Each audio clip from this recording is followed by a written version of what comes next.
to the Pacific Northwest. She lived most of her life behind fences. The Toms in her life, gatekeepers. Tom Wopat, because she was 11 and he was Luke Duke. Tom Robbins, because he unlocked the gate and showed her that life is a big, wet slip and slide. And Tom Spanbauer, because he whispered, "You can tell your story," and blew the gate wide open. Desiree believes that if you're lucky, you get to walk through. No more fences. Bodyscapes for miles. She sits at the pinewood table each week, feeling really fucking lucky. You can catch her first and only publication in the latest edition of Voice Catcher. Please welcome the extreme talent of Desiree Wright.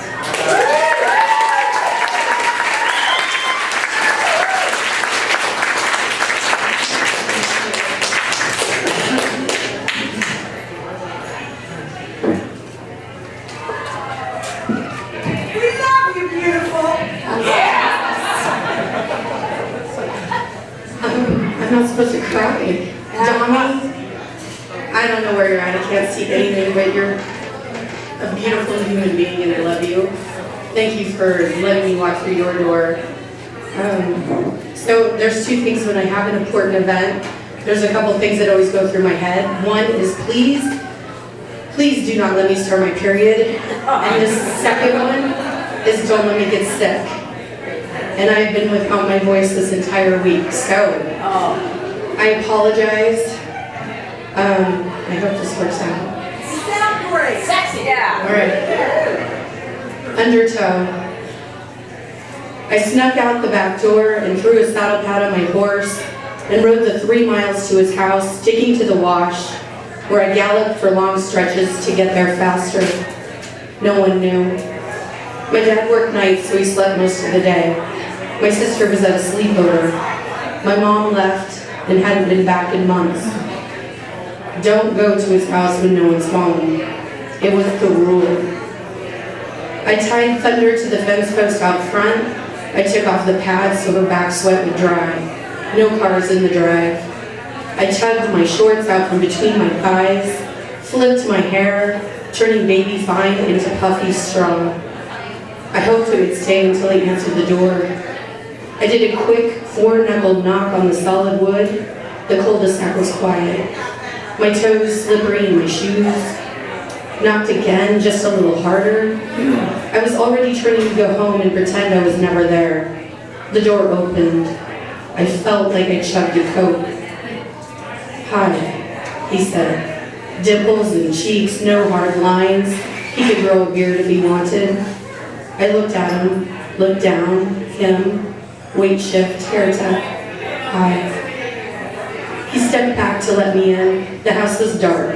Dark brown carpet, dark wood bookshelves, dark paneling on the walls. The inside was a mess. Plastic laundry basket overflowing on the couch, paper piles, dirty floors. It always looked like this. Last time I was over to babysit, it was worse. I had to wash dishes just to feed his little brother and sister. His mom worked full-time at the bank. She never acted like she knew I liked him. She was nice to me and my sister.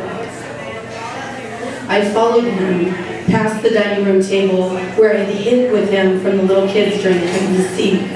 Us crouching face to face, our bent knees touching. We didn't come out, even when the kids quit looking. He had almost kissed me. We made it to the kitchen, and he talked about my jelly shoes. "Don't your feet get dirty?" He moved around me to the dish-filled sink. The hairs of his arm tickled my arm. Not really," I said. By the end of the day, my feet crusted with sweat dirt on all sides, and between my toes, in the pale pink plastic, and they stunk, and they weren't real jellies. I found knockoffs at Payless. I had to rake horse stalls for 2 weeks to get the money. "Do you want some water?" He already filled a glass with tap. "Thanks." I sipped, nervous to make that gulping sound if I swallowed hard. "Why are you here?" he asked. I felt stupid. What if he just told me on the phone that his mom would be gone today, to have something to say? I couldn't look up. I don't know. I did. I didn't. He reached out and moved a strand off my face. His finger traced down my jaw over my lips. His hand slid over my shoulder, down my arm to my hip, pulling my Duran Duran t-shirt tight. His eyes on my breasts. I pushed them out a little, my Kmart bra too small to stuff. Yes, you do. His thumb rubbed inside my OP waistband. You got some dirt on those shorts. Really? I said, my cheeks hot, buzz low in my stomach. Why did I wear white? Why did I wear jellies? Why did his thumb make me nervous? His fingers went lower, inside panties. Do you want to see my room? I squirmed and giggled, reached down for his wrist, pulled his hand out, laced our fingers, his skin warm and fingers meaty.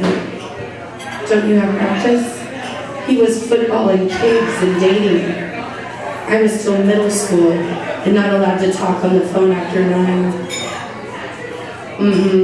He nodded. Come here. He grabbed both hip bones. Strong hands rubbed up my sides, over my belly, under my bra, hot flesh between my legs.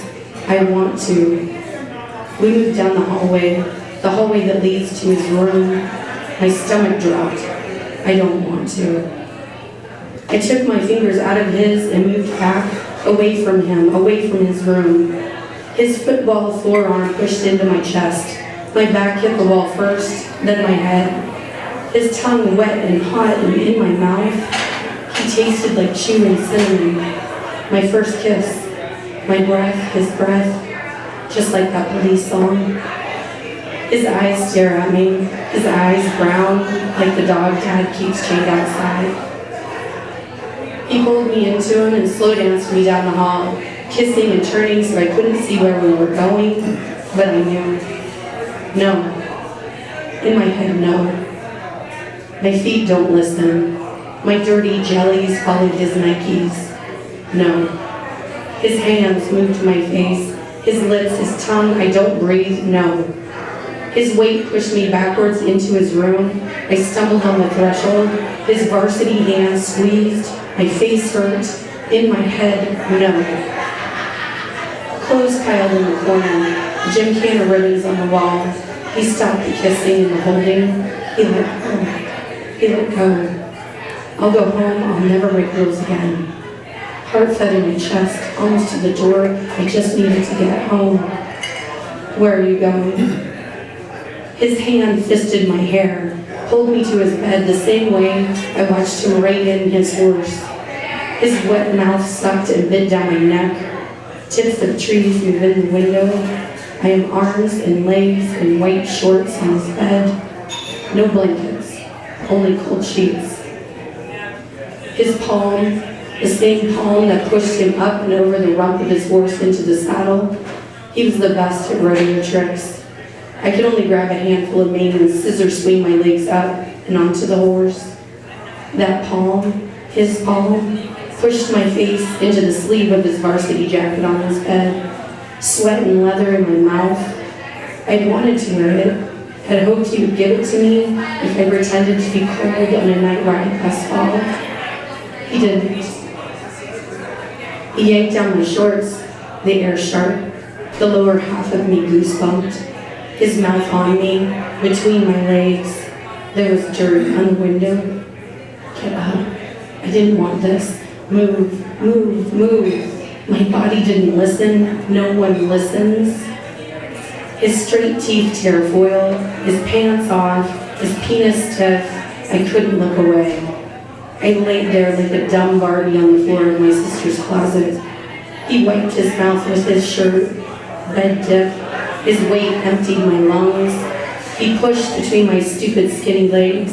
His stubble scratched my skin, my hair caught. He pushed and my scalp burned. I didn't cry. He pushed and my legs burned. I didn't cry. I didn't cry.